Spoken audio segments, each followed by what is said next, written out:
Hey, what's going on, everyone? Welcome back to the channel. And the NHL trade deadline has passed. And some teams got better, some got worse, but in the way that they got more picks and that their future is better. And some kind of stayed put, and that wasn't what they really needed to do. Yeah, there was a lot going on in this trade deadline that wasn't as fun, in my opinion, as last year, but still had those big trades up until the bell and honestly after the bell as they were being processed. So we're going to get into all of them over the past 2-ish days and see kind of what was good, what was bad, and then who I thought really won and lost. But before we get into that, make sure you go like, subscribe, ring that bell, and comment. I want to know what all of you thought about this trade deadline, and if there's anything I missed in this video. Remember, I'm going to remind you of that at the end, but let's not waste any more time. Let's get right into the video. So we're going to start off with the last couple of days here, 2-ish days. So starting on March 5th, which was the day before the trade deadline, and the Nick Dowd trade. Yes, so right here, Jesper Vikman, a very okay goaltender at best, but also for a second and third round pick. You know, I think we kind of went into this deadline and a lot of people were saying, well, it is a buyer's deadline. It isn't a buyer's deadline. And I think it's safe to say, you know, looking at this trade that we haven't even gone into yet in the Nick Wall one, it was more of a buyer's deadline than not. Now, there was some instances where there were trades that were pretty fair, honestly, for value. We'll get into the John Carlson trade, the Connor Garland trade, but yeah, like these ones right here where Nick Dowd, who is very good defensively, can win faceoffs and is physical, is on the downtrend at $3 million and gets a second and a third. Great for Vegas's depth, but yeah, that's a decent amount to pay. Not to say that I don't like it from Vegas's standpoint, because it does add some stuff that they need. But for Washington, you know, not once, but a couple times throughout this trade deadline, they made trades that made sense for their future and, you know, got better in that way. I still think they're a good team. Do they make it? We'll see. But yeah, when you get rid of a couple of names like that, it doesn't help. But yeah, I think I like that more for Washington. But of course, Vegas still adds. Nick Waugh to the Avalanche for a first and a fifth. That was probably one of the better trades that the Leafs had at this trade deadline, to be honest. Like, when you get a first-round pick, even though it's in 2027, you know, you still get a fifth. Nick Waugh, you like to have him around, especially at that contract, but where the Leafs were and are right now, it is not ideal. Yeah, it sucks because, you know, as someone who does like the Leafs and does want to see them do well, you know, selling on Nick Waugh at $3 million and what he could have provided to a team in a year where they could have made the playoffs, you're not going to see that anymore. And that's kind of, that just sucks. And, you know, the Leafs, they haven't been good. You get a first, you get a fifth, not bad at all. And that's just what it is. This was one of the many moves that Minnesota did. Jeff Petrie, and the one kind of thing that they did over this trade deadline is that they weren't able to add a center, but they added a lot of depth. For a seventh, that's not bad. They did right by him. Still got something back. So shout out to Florida. Not too terrible. Michael Bunting going to Dallas, excuse me, from Nashville for a third-round pick. Actually, pretty good value. Like, this was one of the other trades that was not an overpay, honestly. Like, it was fair. And I think this was one of the the minor moves that Nashville made, and that what kind of made them a loser, in my opinion. Michael Bunting is going to be a good, at best, middle six guy, probably third line guy who's going to hit, can probably score. Yeah, I mean, even at 3 years old, at $4.5 million, that's a decent chunk of change. But it adds to their depth, which they needed on the forward side. And we'll get into Dallas a lot more here, or at least a couple more times. But yeah, I mean, I don't mind the trade at all for Dallas or Nashville. I think it's good value. I think it's fair. Yeah, it's pretty solid. Another trade: Warren Foegele going to the Ottawa Senators, as well as a third round, and the other third round going to LA. Pretty much in exchange for a second-round pick. Now, I saw a lot of people kind of hating on the fact that LA got this kind of value out of Warren Foegele, who, yeah, has not had the greatest year and should be better. He's in his second year and going on to his third at $3.5 million. But we saw how he was in past years. He's been good. He's been a guy who could score upwards of what? He had like upwards of 20 goals and was great defensively. Yeah, for the Ottawa Senators, when you're looking to add some depth in a guy like this who could easily bounce back, it's not like he's very, very old. Yeah, this is a bet that you take personally. And then they go and follow this up with a trade that I was kind of expecting, honestly, in David Perron. He goes to the Detroit Red Wings for a 4th-round pick, and it kind of is what it is. And everyone was expecting this to happen, and he even said it himself that the fit never really felt right.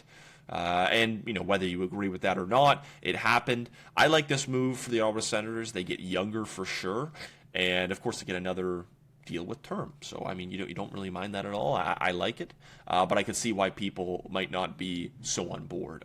Connor Garland, again, for a 2nd and a 3rd-round pick. Considering the trade deadline and how everything was going and what teams were paying for players, this is good value. Now, he does come into this trade with an extension already, right? So after this year, he has a 6x6 coming in. He's 29 years old. That's going to bring him to about 35, 36 years old.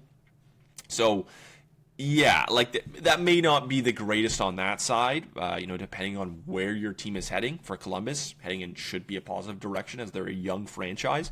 But for the Vancouver Canucks, I'm interested because there's some deals at this deadline where you look at it and you say, there wasn't a better offer? And this was one of them.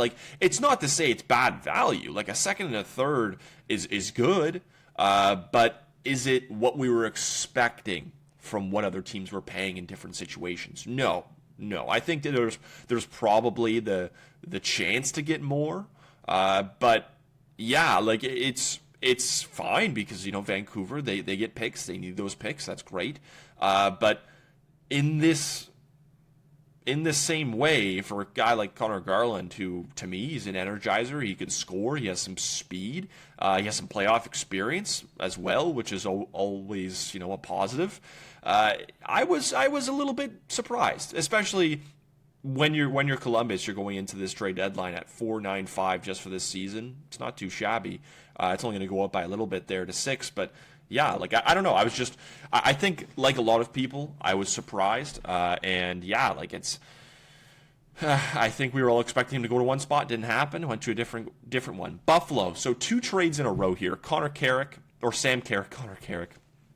Sam Carrick goes to the Buffalo Sabres for a 3rd and a 6th. And now we're right back to teams overpaying in a way for guys like this. He should not be going for a 3rd and a 6th. He's a good 4th-line center, but he's not that great. I mean, at $1 million, it's not too shabby, right? You add some depth, but yeah, that's a decent price to pay for a guy like that. And then they follow that up after not being able to land Colton Parayko, who used his no trade to say, no, I don't want to go there. They go and get Logan Stanley and Luke Shen for Jacob Bryson, Isaac Rozan, a 2nd and a 4th. To me, this is really good value for Winnipeg. It's not an absolute overpayment on Buffalo's side, but when you're adding Logan Stanley, who's had a better year than many past years, and Winnipeg Jets fans have always harped on the fact that he's just not great. But he's been able to shoot more, and I think that was one of the aspects of his game where people were looking at that and saying, if he shot more, what would that look like? He's looking a lot more confident in that way. So I guess that's an upside for the Buffalo Sabres. Luke Shen, I'm a big fan of him personally, and he's physical, he has experience. That's not to say that me being a big fan puts on the blinders to say that he hasn't had some regression. Of course he has. But as a depth guy who's being retained at what I think is maybe half at 1.375, that's not bad. So I think at the end of the day, Winnipeg probably benefits more, considering that both of these guys are in expiring contracts. I'm not sure if Logan Stanley is a UFA. We'll look at that quickly, actually. But he is a UFA. So I guess it depends on what the Buffalo Sabres would like to do. But yeah, it was a little bit kind of confusing that they went to go and transition from one trade like a Colton Parayko to go and get a guy like Logan Stanley. I guess you still fit the bill of being a big, somewhat physical guy. But yeah, just not as great. I feel like there was other guys on the market that you probably could have went to, but it is what it is. I like this more from Winnipeg side. John Carlson in the middle of the night goes to the Anaheim Ducks in exchange for a 2026 first and a third round pick. I like this for both sides, honestly. I think this was a good trade. Washington, yet again, realizing that they're probably not a cup contender this year, or really aren't. And, they're not even in the playoffs. And if they do make it, I mean, there's a possibility that they win 1, maybe 2 rounds, but it made sense to sell on a guy like this. It sucks because it is an all-time, probably one of your better defensemen in this case, but when you have value like a 2026 first and a third, you kind of have to do that. Like, that makes too much sense, right? So I really like this for both ends. I think the Anaheim Ducks benefit from a top-pairing right-hand defender who can produce points, which is something that they haven't really been able to get from their defensemen for the most part. Now, his defensive side has taken a definite dip, but again, he's only there for this season. He has experience, right? He's a winner. I don't think you can hate this from Anaheim's side. And, maybe you can hate it from the idea it's like they're young. Do they really need to be buying? At the same time, the division is very, very wide open for the Anaheim Ducks, right? So a lot of their depth moves down, and that's kind of what it is. The Minnesota Wild, they make another depth move, middle six, probably third-line guy in Bobby Brink in exchange for David Jiricek. Now, when you look at that deal, that does make you cringe considering what you originally had to give up for a guy in David Jiricek. But I think, again, this move kind of fits both sides. If you look at it in not the grand scheme of things, but really of just what both ends kind of needed, it makes sense. The Philadelphia Flyers benefit from a young 22-year-old right-handed defenseman who maybe isn't producing or going along on his progression as quick as you'd kind of hope. He's still a good player and one that could turn into something. And for a team that needs guys like that and could probably benefit from him playing in the NHL for the rest of the season, yeah, I think you can like that a lot for them. On the other hand, Bobby Brink, again, some people like to think that he has or still has that upside of being a top six guy at 24 years old. I think we've kind of seen where he's going to be, and that's, as I mentioned at the start, as a middle six forward, probably third line forward. But he's still going to provide scoring. He's still going to be a good impact guy in that part of the lineup. So I don't hate it at all. Again, very even trade that benefits both sides. Shout out to the Chicago Blackhawks. I'm not going to go on this one too long, but Nick Foligno goes to Minnesota, goes to play with his brother. They do him a solid. Now, it is their captain that they send in this case, but maybe that means Connor Bedard is going to be a captain next season. I don't anticipate them to name another one this season, but yeah, keep an eye on that for the near future. And then Minnesota in a corresponding move, I assume just to make space on the roster, send Vinny Hinostroza to the Florida Panthers. Again, future considerations in that case. The Tampa Bay Lightning, they reunite with Corey Perry for a second-round pick. And he's will also retain that $1 million. Is it worth it for a second-round pick? Again, the buyer's market dictates here, and I say no, personally. But Corey Perry is also a very useful forward. He's great on both sides of the buck. He can still contribute offensively, and he knows their system and knows how to play and knows how to win. Now, does this mean the Tampa Bay Lightning are going to go to the Stanley Cup final and lose? Knowing his past, it's a big possibility. So I don't hate it in this way, to be honest. But it is a decent amount to pay for a guy like Corey Perry. I think LA benefits from this for sure, but we'll kind of see another move that I was a little surprised about later on. But yeah, it's just not my. It is what it is, I guess. The Anaheim Ducks send Ryan Strome at $5 million. Still has another year. It's the Calgary Flames in exchange for a 7th round pick. Now, I will say I was kind of a little surprised that they weren't going to get a little bit more for taking on that money, considering it seemed like just a literal cap dump, which it looks like that in the end.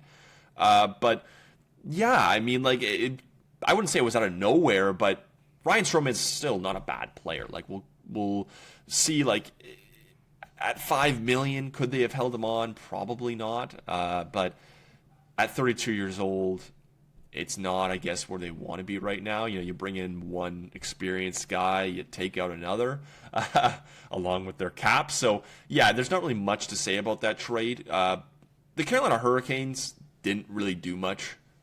I was very disappointed about their deadline. I'll be honest. They go and get Nick Delorier for a 7th-round pick in this case from the Philadelphia Flyers.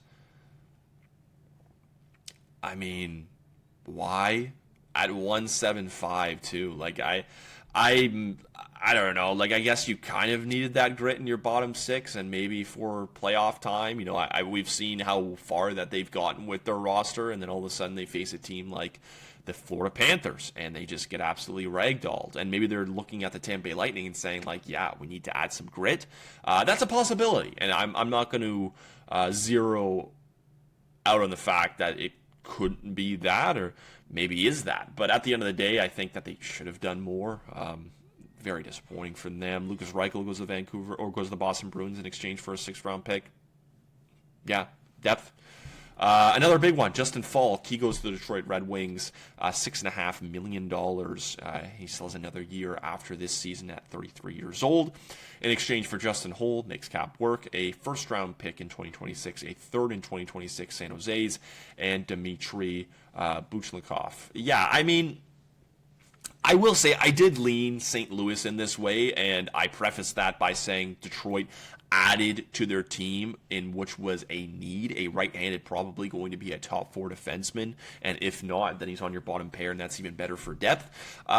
Yeah, I mean, it looks like Detroit is going to make the playoffs again. Is this going to be the be-all, end-all move that pushes them to a cup content? No, it's not. Detroit is going to be making the playoffs. I think they're going to be a fun team to watch. Do they win a round? We'll see who they get in the first round. And if they get past that, I don't see them getting any farther. But I do like Detroit. This is not me trying to rip on them. I really do like them as a team, but I like this just better for St. Louis. I think they had a pretty good deadline in terms of getting assets and moving some contracts off. Now, they weren't able to move everyone I think that they wanted to move off, but at the end of the day, that's what it is, right? You still get that first, which is probably, or which could be honestly, you never know how the season's going to end. I'm not saying they're not going to make playoffs, but it should be a pretty decent pick. You get a 3rd, Buchlikov, who I want to say is 25 points in 39 games, maybe even a little bit more than that. He's a good prospect. I like what he's been able to do in the KHL so far. Not overly dominating, but still solid. And then, Justin Holl, they were always trying to find him a spot. Maybe he plays in the NHL now. He's kind of been waiting it out in Grand Rapids, so we'll see. But yeah, I really do like this for St. Louis. Detroit addresses a need. Still solid. Still solid. But yeah, for both sides, they get what they want. I just like it a little bit better for the Blues.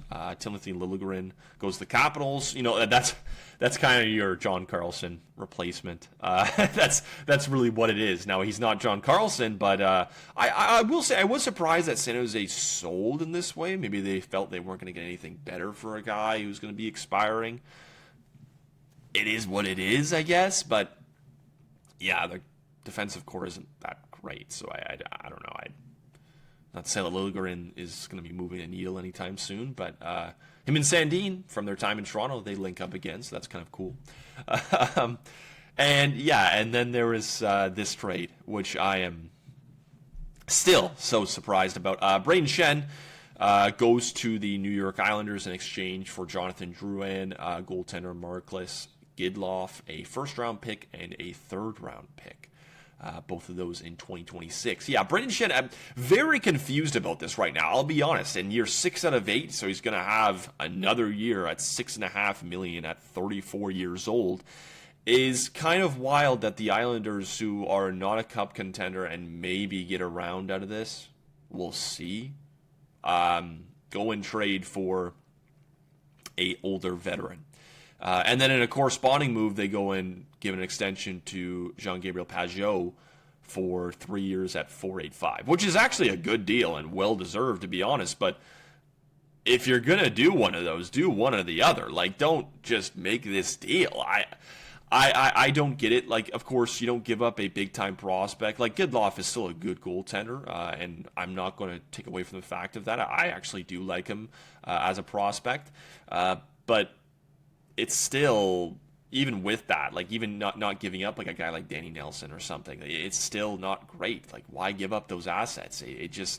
It's not ideal for the Islanders. And maybe you're seeing it's like, okay, well, this is a fluke year where, you know, it's a fun team to watch, add to it, make this more and have it something better for them. I don't know. It was not my favorite. Like, yeah, Matthew Schaefer has been great. Ilya Sorokin arguably has been carrying this team. Mo Horvat, for the most part of this year, has been good. But why? I just, if you're going to do something, make it a younger player, like the rumor of Connor Garland or even Jordan Kyrou. I don't know. I didn't really like this again. I don't really think it's. I think it's easy to see where I'm leaning on this one. It's St. Louis. Yeah, it's not my favorite at all. And right at the buzzer, pretty much, Nazem Kadri, he goes to Colorado, and a move that we thought was going to happen, then wasn't going to happen because apparently the front office denied it. But yeah, Nazem Kadri, 20% retained, so $1.4 million goes to the Colorado Avalanche, as well as a 2027 fourth-round pick in exchange for Victor Olofsson, Maxime Curran, a 2028 first, and a 2027 second. Yeah, I mean, for the Calgary Flames, good deadline. You were able to sell on a decent amount of guys, even in this other trade where you get a more young, ready guy in Brendan Othmann for Jacob Battaglia. I don't like. I like Battaglia better than Othmann. I think that it hasn't really worked out, but again, like, he's going to get a lot more chance at Calgary. So we see, and he's only 23 years old.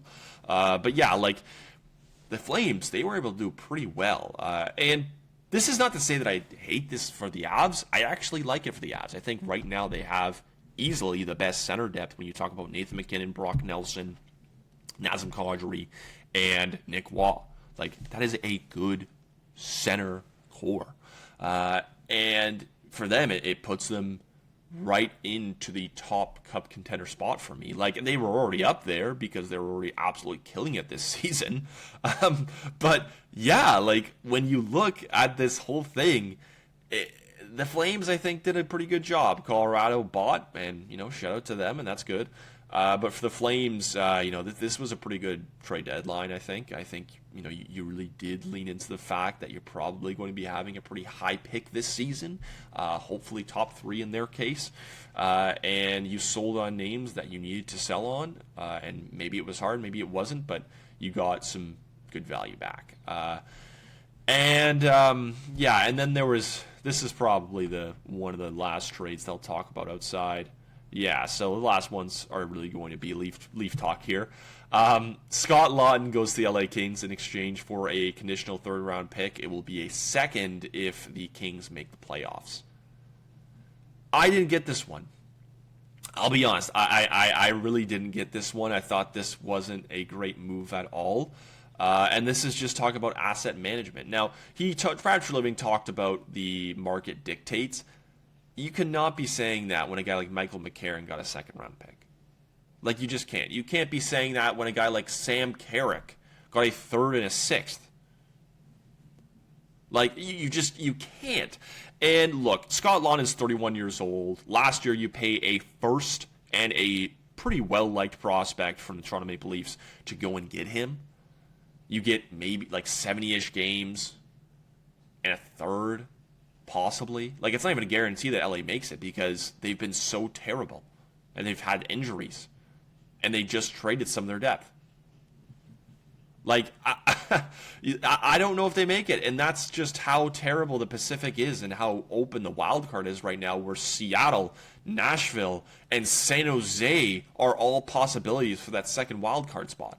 Literally, I think Seattle's holding it right now. Like, it is a crazy deal. And a guy who's so well liked in that lineup, and you go and just dish him out. I don't know. It's just not my favorite from the Leaf side. It really is not. Yeah, like I don't get it. Hopefully it turns into a second for their case, because That's just terrible. I can't. It's hard to talk about that deal from so many aspects. And then the last one we'll touch on here, a better trade from the Toronto Maple Leafs. Bobby McMann. He goes to the Seattle Kraken in exchange for a second-round pick and a fourth-round pick, that one in 2026 and the second in 2027. Yeah, I mean, it's a good deal. I actually didn't even know it was conditional. But it's a later of Columbus's or Winnipeg's 2027 second-round picks. Now, when I look at this deal for the Toronto Maple Leafs, I think it could have been better, everything considered, because, obviously it doesn't help that Bobby McMann went into this trade deadline before being sat for a couple of games. Pointless. I think it was like 3 or 4 games where he wasn't on the board. That didn't help his value. And then also not playing him didn't help his value, but at the end of the day, you don't want him to get hurt, and then you can't trade him. So, yeah, I mean, I thought overall this was a good deal for the Toronto Maple Leafs. I think you selling a guy like that on a market where it is mostly a seller's market, you get those picks in a time where you kind of really do need to restock the cupboard. So I can't really hate on it from that side for the Toronto Maple Leafs. For the Seattle Kraken, I don't get this trade at all. I mean, look, you said that you wanted to add scoring. Yeah, you get that. Bobby McMann is probably going to be 20 goals, possibly 40 points. He's speedy, smart player, but it's another player who's in your middle six, kind of, and you already have so many of those guys, and you talked about, okay, well, maybe we can go and get another guy who's going to be able to contribute and be that high-end scorer. And yeah, there was a rumor that you went to go and get Artemi Panarin for a contract that was 3 years at 14.25, but you go from, trying to get a high-end scorer to Bobby McMann, who's still good, but isn't that guy. I don't know. I just don't think you need to pull the trigger on this. And maybe they're looking at it and saying, okay, well, revenue, we're in a playoff spot. We got to be able to hold that spot. I can sympathize with that, honestly. But Seattle's it's just been so mid for so many years. They're not going to win a cup. And maybe it's not about that. Probably isn't. But I don't know. It's just not my favorite. It's not my favorite for Seattle's. I like it better for Toronto. I don't really think that's a crazy thing to say. But yeah, that's where we're at right now for the trade deadline. In terms of winners, I think the Colorado Avalanche, of course, they come out right on top here. And it makes too much sense for them. Look at that. They haven't even added a guy in Nazem Kadri to this lineup yet, and it's already so disgusting. He's I can't move it. But yeah, he's probably going to slot into that second or third line spot. And if that's the case, that's just absolutely disgusting. I would assume it would be that second line spot, to be honest, but we'll see. Second one, St. Louis Blues. Yeah, you know what? Their team obviously sucks now. And it's not that great, but this is a team that is going to get a pretty high draft pick. And as they should. I mean, when you even look at their draft picks right now, yeah, you restocked the cupboard. 3 first-round picks outside of yours, Detroit and Colorado. None in the second round, which I guess was not surprising because they always just went for first-round picks. But, yeah, they definitely restocked the cupboard in this way. The Calgary Flames, absolutely crazy what they have coming up in the next couple of years, especially this season when they have 2 in theirs and Vegas's. In the second round, theirs, New York's, Ottawa's, and Utah's. Absolutely nuts. 2 second-round picks in 2027 and 28, and 2 firsts in 2027 and 28. Yeah, this could be a pretty good time for Calgary and possibly a bright future as long as they make the right picks. And, of course, the lottery balls slide their way. Now, for the losers, the New York Rangers, yeah, I mean, you weren't able to sell on a guy like Vincent Trocheck. You had talks and guys like Alexis Lafreniere, possibly Adam Fox. I mean, there's always going to be that crazy talk. But yeah, no, this is a team that should be looking a lot worse and isn't. And it's not to say that they don't have anything. I mean, they have theirs and Carolina's first. They have a second from Carolina and 4 third-round picks in this draft. But yeah, I mean, I feel like they should be in a better spot as a seller, especially in this market. The Carolina Hurricanes, I hated their deadline. I hated it so much. And you know what? Maybe Logan Stankoven can turn out and be that guy. at the second line position, considering the money that they gave him. And it's still a very good team. Don't get me wrong here. Like, Carolina is going to be able to compete. But, you know, like, I just wonder. I just wonder, like, you have Kotkaniemi not even playing in this team right now, and Mark Jankowski is there, and that's just dead money sitting. It's still a very good team. I was hoping they would add a center. I was hoping that they would just do a little bit more. They didn't have to add too much, but I do think that center position was going to be pretty big. They didn't do anything. They added a guy, Nick Delorier. That's fine. It's not that amazing. And then there's the Nashville Predators. Not to say that they have a bad draft coming up. Like, you know, it's still, their cupboards are pretty stocked. But I will say I was kind of disappointed that they didn't try to pull the trigger on a guy like Ryan O'Reilly, right? Or on a guy like Eric Holla. You know, there were talks about Jonathan Marchessault and Steven Stamkos. And maybe all of this honestly just happens in the offseason, and they really do just tear down this whole team. But, yeah, I mean, it wasn't my favorite. It kind of just felt like a team that should have sold when they didn't. And that's just where they are right now. Kind of disappointing, but that is just what it is. Those were my three teams that were standing out from a good and a bad standpoint, and that finishes the video for going all over those trades and talking about each one of them. If you have not already, make sure you go like, subscribe, ring that bell, and comment. Let me know what you thought about this trade deadline, what teams won for you, and what teams lost for you. I want to know everything that you have to say. But of course, till next time, my name is Zach Staden, and we'll be talking soon.